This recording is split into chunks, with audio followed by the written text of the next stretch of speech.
Okay. So I just want to ask Jenna, what do you think elicitation is? I mean, Well, it's what is really that? the process of gathering the requirements, right? Collecting the requirements Hmm. from whatever the stakeholders. Collaboration is um, the communication part of it, of how Hmm. you're going to be getting it. I would say like your workshops, your whatever, your different techniques get to get those requirements. Hmm. So elicitation and collaboration, there are two things. So we'll focus on exact word elicitation, right? So you said it's requirement gathering, correct? Right. Uh, do you think it is anything beyond that? Anything more than that? Um, I just maybe making those the personal connections, No, no, um, that the communications, setting up so communication lines. so when you see word elicit, like elicitation, right? What comes to your mind when I'm talking to a stakeholder for requirement? So Um, gathering is one thing. Gathering is something you are actually, you're collecting, which is already there, right? right, Whatever you see, you are collecting that. So let's say a stakeholder is giving you a requirement and you are gathering it. You are taking a note of that. right, Customer is talking or stakeholder is talking, and you are gathering that. You're right. not Just I guess seeing. to like extracting to get it out of them to Expecting is you're a little closer. So, do you think this is elicitation that customer is giving the requirements from their side, and I'm just taking a note of that? Do you think well, this is more elicitation? asking questions like um trying to understand exactly, clarifying as they're giving you. Um, so just drawing out more of the details of what they're Uh, saying. so that is the taking note part. You're taking note of what that stakeholder is saying. So you came very close. I'll just share what I wanted to share. Okay. So elicitation is sometimes getting out of your stakeholders which they themselves are not aware of, right? Okay. So do you see the difference? Yeah. I mean, what happens is with some BAs I have seen, they already assume that our stakeholders exactly know what is required, Yeah. and Well, they they don't. uh, They just have yeah, a concept. yeah, they have a concept, and they themselves don't know what exactly they require, right? So I quote a very good example, and I'm sure you must have seen that. I mean, you might have heard about that. Mhm, So, I don't remember the company. I think this is GM, General Motors example. mhm. So uh,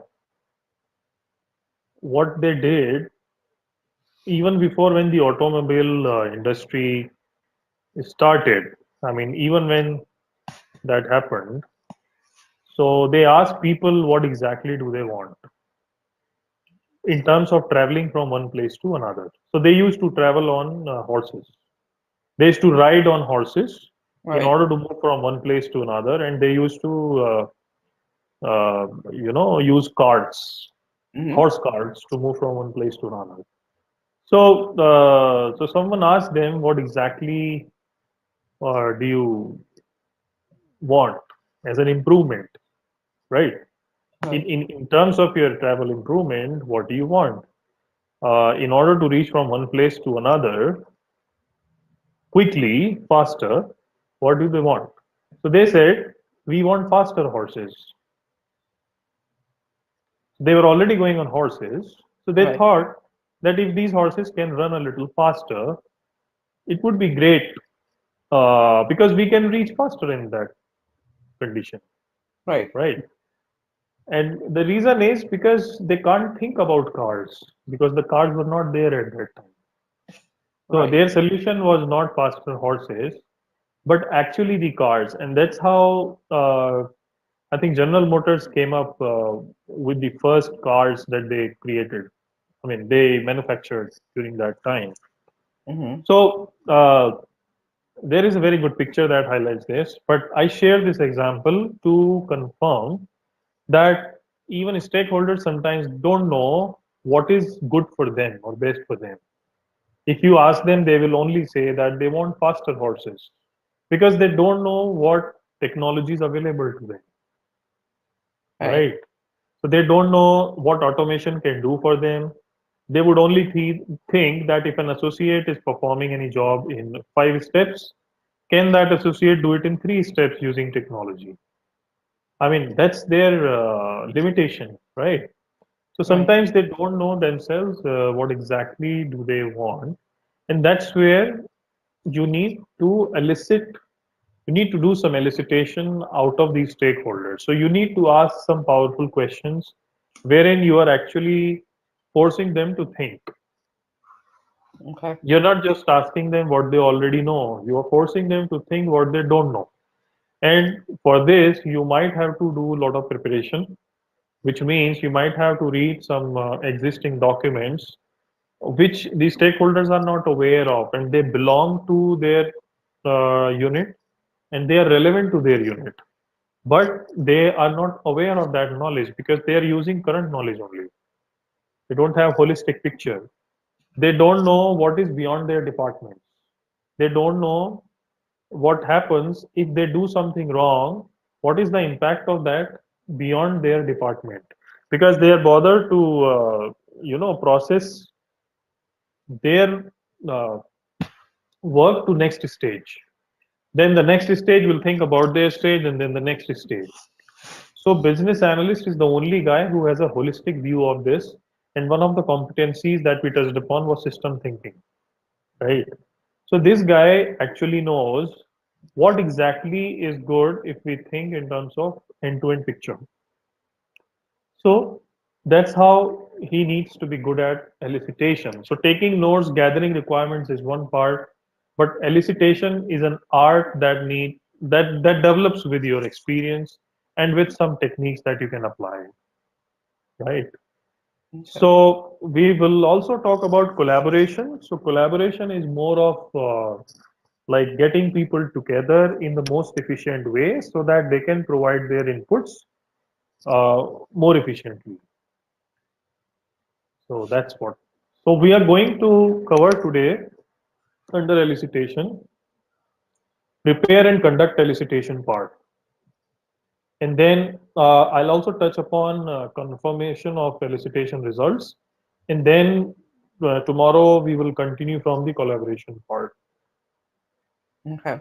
So maybe we can do it like that.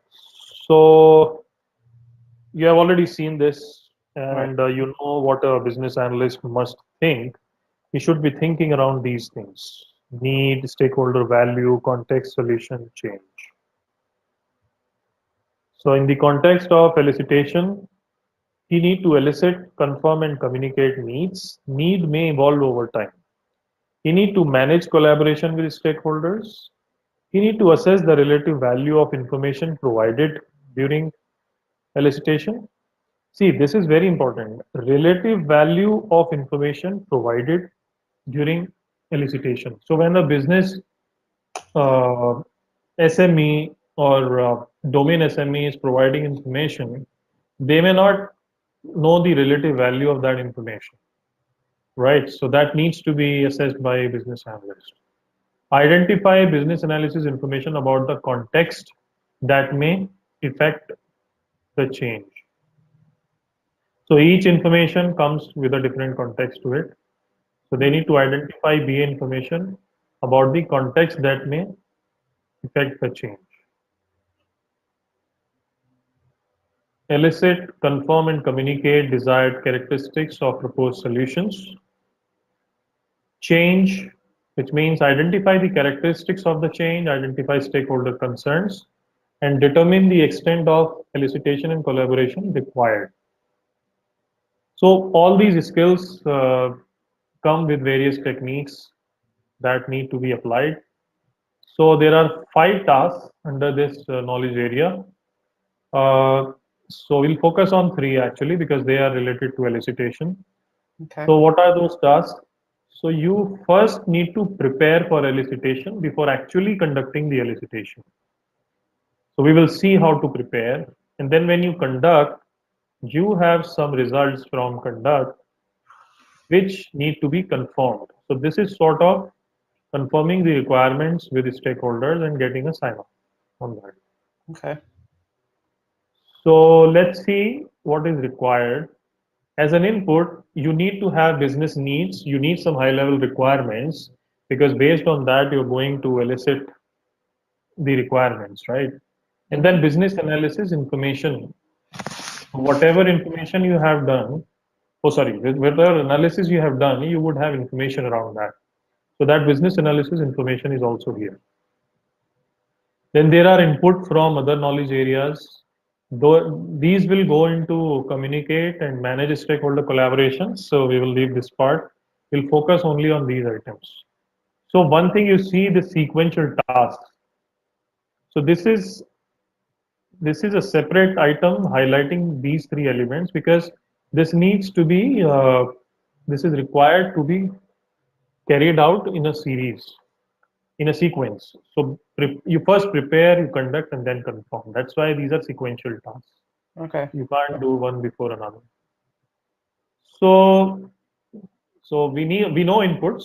We have business needs. We have business analysis information, and then the tasks prepare, conduct, confirm. So when you prepare for elicitation, what is the output? Elicitation activity plan.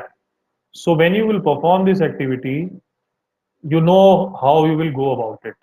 So that comes out from your preparation. And then when you actually follow that activity plan, you are actually conducting the elicitation, which will lead to elicitation results unconfirmed. And then when you have unconfirmed elicitation results, what you have to do as a next task, you need to confirm those elicitation results, which leads to confirmed elicitation results.